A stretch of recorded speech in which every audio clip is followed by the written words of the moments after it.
ekskluziv olarak vol.az saytında.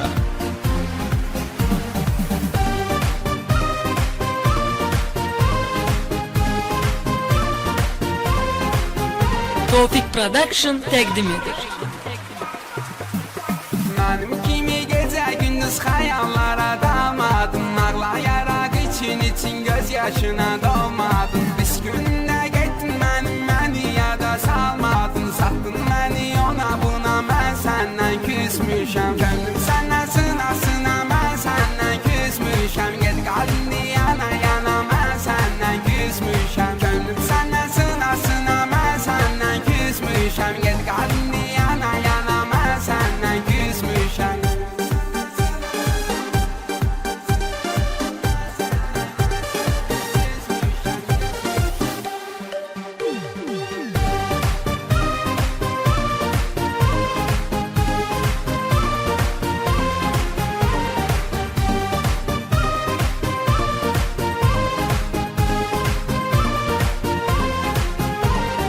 Allah mənim şəklimi saxlaya, barışmağa ümidini bağlaya. Dəli kimi məni düşün ağlaya.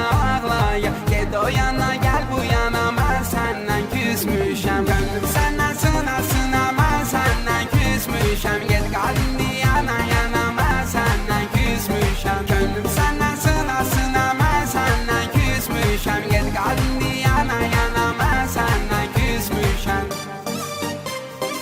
Vol.az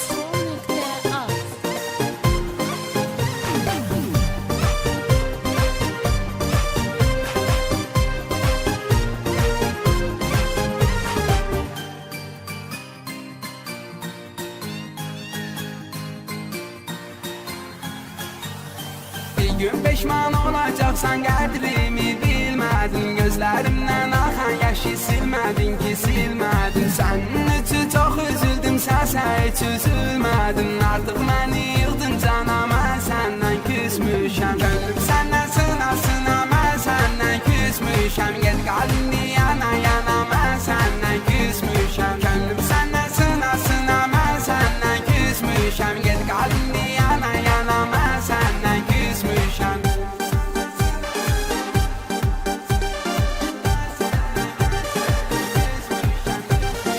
Vol.az saytı üçün